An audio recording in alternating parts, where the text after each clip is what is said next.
Olá, pessoal. Bem-vindo à nossa disciplina de teste de software e nessa aula a gente vai falar um pouquinho sobre testes baseados em casos de riscos. Ah, Antes disso, vamos só nos situar aí no contexto.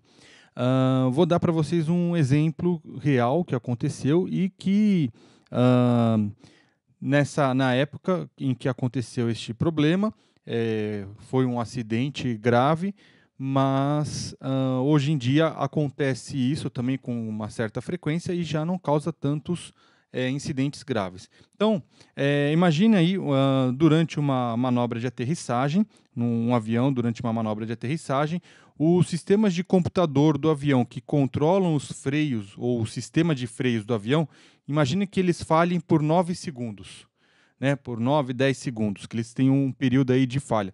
9 segundos, aparentemente é um tempo curto, mas imagine então esse sistema de computador do avião que controla todo o sistema de frenagem, ele falhe por 9 segundos. Esse sistema, por exemplo, no caso deste incidente, ele falhou por 9 segundos e não reconheceu que o avião tinha aterrissado, ou que ele estava ah, na pista, que ele já tinha aterrissado, ele estava na manobra de aterrissagem, e ele assumiu que a aeronave ainda continuava no ar. Ou seja, o sistema de frenagem, o sistema de computador que controla os sistemas de freio, não entendeu, não identificou que o avião já estava em solo, estava no momento da aterrissagem e ele assumiu então que a aeronave continuava no ar.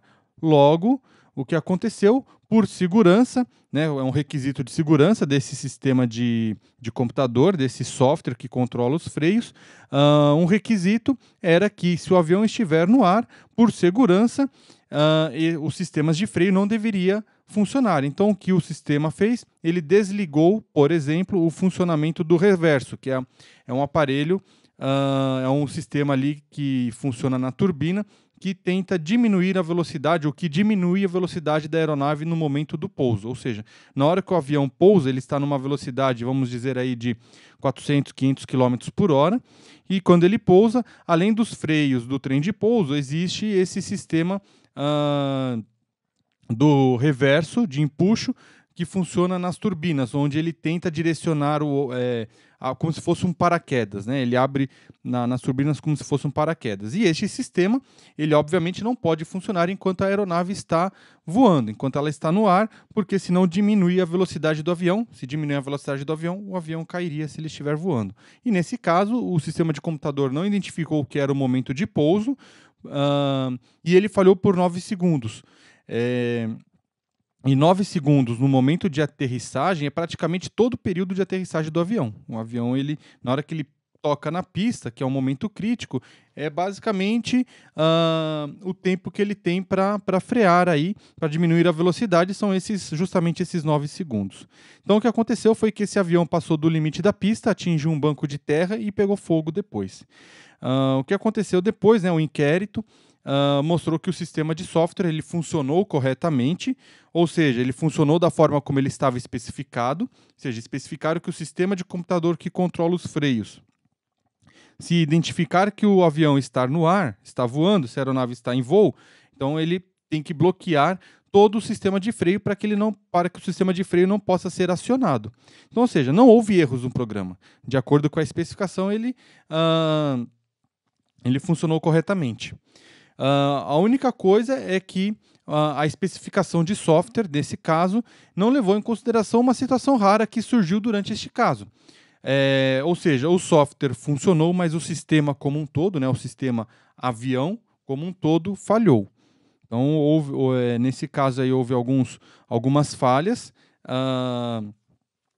Uma situação rara, né? Não é nenhuma falha, mas uma situação rara que aconteceu nesse episódio, que fez com que o sistema de freios, o sistema de computador que controla os freios, falhasse, ou não permitisse que acionasse os freios, imaginando que o avião, né, identificando que o avião estivesse ainda em voo.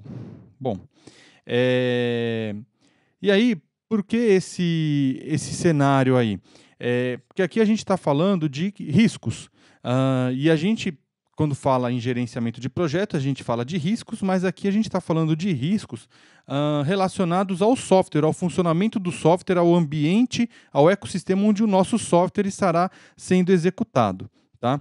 E aí, então a gente vai falar de algumas coisinhas, a gente precisa ter em mente algumas coisas que são importantes nesse contexto, que a confiança do sistema, ela não depende apenas da boa engenharia do software, não depende de nós termos bons engenheiros de software, que o software seja construído seguindo todas as especificações e boas práticas de programação, de engenharia. Isso não garante a confiança do sistema. Mas isso também, né, mas para a gente ter confiança, né, para gerar a confiança no sistema, para que haja confiança no sistema, é necessário se atentar a alguns detalhes com relação a requisitos especiais de software. Não só os requisitos funcionais, não funcionais tradicionais, aí, vamos dizer assim, mas também existem alguns requisitos especiais de software. Esses requisitos especiais de software, e aí cada software em cada área tem os seus requisitos especiais, eles têm por objetivo garantir a segurança e proteção do sistema. Tá? Muitas vezes, o ponto de partida para esses requisitos de segurança e proteção são regras, são políticas ou regulamentações de cada área onde o software será implantado. Ou seja, na área da aviação existem uma série de políticas de segurança, de regras e de regulamentações que devem ser seguidas. Da mesma forma que, mesmo nesse ambiente aí, vamos dizer assim, crítico, né? O ambiente da aviação aérea é um ambiente bem crítico, mas também temos regras e regulamentações, por exemplo, em softwares que controlam os nossos automóveis. Tá? Hoje em dia, os softwares ali controlam desde da quantidade de combustível que vai ser ejetada no motor, que vai ser a quantidade ou a intensidade da faísca que vai ser usada para gerar combustão, de acordo com a composição do combustível, principalmente nos carros bicombustíveis, né, álcool, gasolina, etc. Então, assim, existe uma série de requisitos e uma série de políticas e regulamentações ali relacionadas aos sistemas. E o software ele precisa atender esse tipo de situação também, esses requisitos. Tá? Então, ou seja, esses requisitos, essas regulamentações, elas definem o que o sistema não deve fazer. Tá? Então, por exemplo, um sistema não deve permitir que os usuários modifiquem permissões de arquivo que eles mesmos não criaram. Ou seja, isso comum aí em sistemas operacionais e principalmente servidores. Um usuário ele não pode alterar um arquivo que não foi ele que criou, ou alterar a permissão de um arquivo que não foi ele que criou, a não ser que ele seja administrador, por exemplo. Outro exemplo, o sistema ele não deve permitir que o modo reverso de empuxo ele entre em operação enquanto a aeronave estiver em voo. Né? O caso ali do avião. Então, enquanto o avião estiver em voo, o sistema ele não pode permitir que esse reverso entre em funcionamento. Senão, vai diminuir a velocidade e pode causar um acidente. O sistema, por exemplo, também não deve permitir a ativação de mais de 3 sinais de alarmes ao mesmo tempo. Então, a gente pode ter esse tipo de situação. Então, a gente precisa levar em consideração todos esses aspectos para se levantar esses requisitos de segurança e de proteção do sistema e também, obviamente, fazer os testes destes requisitos para que a gente possa garantir aí a confiabilidade do nosso sistema. Então, a gente trabalha com a especificação dirigida a riscos, nesses casos, onde a gente vai ter lá os requisitos de segurança e proteção, que eles precisam especificar como proteger o sistema de erros e de defeitos internos do próprio sistema. Para isso, a gente precisa aí descobrir quais são esses requisitos, precisamos entender quais são os riscos que o ambiente ele está envolvido e também que o sistema está ali trabalhando e também o ambiente onde esse sistema vai trabalhar. Tá? Então, para isso, para a gente fazer uma especificação dirigida a riscos, primeira coisa, identificar os riscos que o nosso sistema vai estar envolvido, e lembrando aqui, recordando aqui, a gente está falando de riscos para o sistema, né, de proteção para o sistema, e não riscos do projeto. Um parênteses aqui, por exemplo, um risco relacionado ao projeto, ao desenvolvimento do projeto, por exemplo, é se a gente trabalhar com apenas na nossa equipe com um programador, por exemplo. Se esse programador ficar doente, então nós não temos programador na equipe, é um risco, tá? Aqui a gente está falando de outro tipo de risco. Estamos falando aqui do risco em que o nosso sistema estará envolvido, que ele terá que lidar com esse risco durante o ambiente de produção do sistema. E aí o nosso software ele precisa estar especificado, ter as especificações relacionadas a como proteger o nosso sistema. Então, primeiro temos que identificar quais são os riscos, realizar uma análise e classificação desses riscos, porque a gente tem diversos tipos de riscos e níveis de riscos, né? E podemos ter aí uma infinidade de riscos e pode ser que a gente não consiga tratar todos os riscos. E às vezes, mesmo no ambiente crítico, às vezes não é necessário tratar todos os riscos, e sim os principais riscos. E aí, por isso, essa análise e classificação de riscos, inclusive trabalhando em muitos casos com probabilidade de cada risco ocorrer, para que a gente consiga criar aí uma hierarquia, vamos dizer assim, uma ordem dos principais riscos, para a gente poder também ter aí em mente qual o primeiro risco a ser atuado, a ser trabalhado e ser testado e ser evitado, e quais os últimos riscos.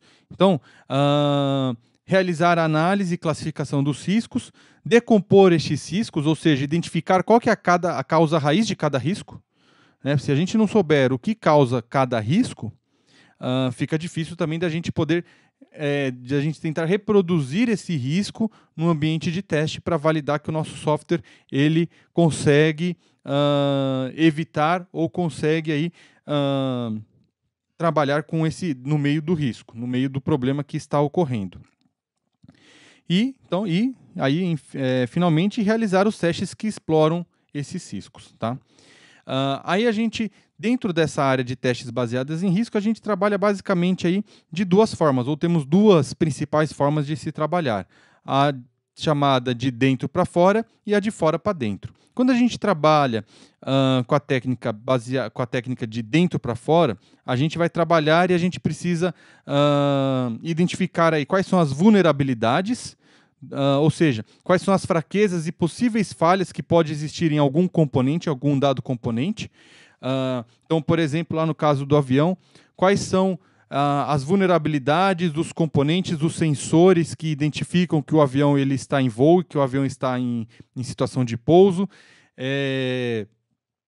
quais são as falhas que eles que eles estão sujeitas, tá?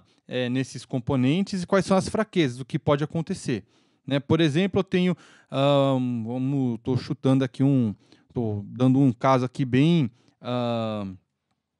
fantasioso aí, só para vocês terem uma ideia. Vamos dizer que o avião, para identificar, né, para informar para todo o sistema do avião, sistema computacional do avião, que o avião está em pouso, existe um botão na cabine que o piloto tem que apertar.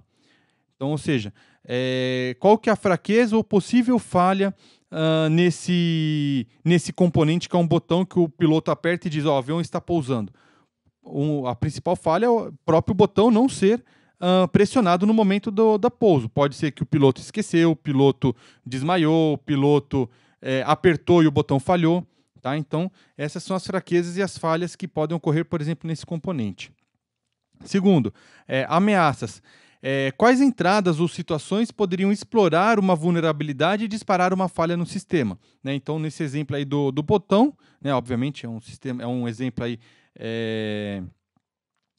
fantasioso aí só para vocês entenderem, mas aí nesse caso, qual que é a situação? A gente precisaria explorar qual que é a situação, identificar as situações e explorar essas situações para que seja disparada uma falha no nosso sistema. Então, no caso do botão, se o botão falhar, o piloto apertou o botão, mas o botão não funcionou. Então, a gente precisa, nesse caso aí, explorar todas essas situações, e no caso, sendo um componente até físico, trabalhar em cima desse botão, para que apertar o botão e falhe o botão e assim por diante. E o terceiro item aqui, vítimas, né? quem ou o que pode ser impactado com a possível falha e quanto que isso custaria. Né? Isso serve também para a gente criar essa nossa hierarquia de riscos. No caso aí do botão, quem que pode ser impactado? Não só os passageiros do avião, do voo em si, mas também toda a companhia aérea, porque nesse caso, quanto que este custo ou esta falha custaria para a empresa? Né? A falha do botão falhar, que é o botão que identifica que o avião está em pouso falha.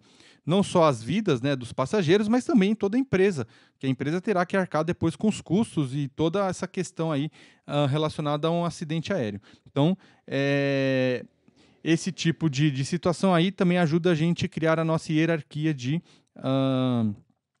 riscos para poder tratar os principais riscos primeiro e conhecer e tratar os outros riscos em seguida.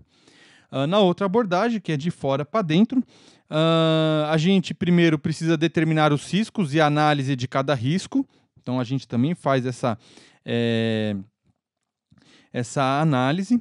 A gente vai trabalhar aí com listas de atributos e características. Então, a gente vai trabalhar aí com acessibilidade, disponibilidade, compatibilidade, manutenabilidade, né, o quanto que cada componente, seja componente lógico de software ou componente físico, possui e suporta a manutenção, performance, confiabilidade, escalabilidade, segurança e usabilidade. A gente vai classificar as probabilidades através de indicadores alto, médio e baixo e o impacto da falha de alto, médio e baixo. E aí, com base em todas essa lista de atributos e características e a classificação dessas probabilidades, né, dos indicadores de probabilidades e com o impacto da falha, aí a gente consegue priorizar quais são os riscos também a serem analisados primeiramente, tá? Em primeiro lugar e assim por diante.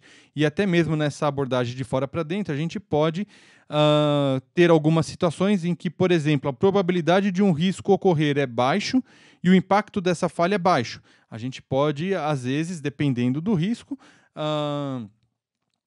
eliminar esse risco ou eliminar esse teste, tá? Tudo bem? Bom, pessoal, se vocês tiverem alguma dúvida, mandem e-mail, mandem notícias aí e a gente se vê. Façam as atividades. Até mais.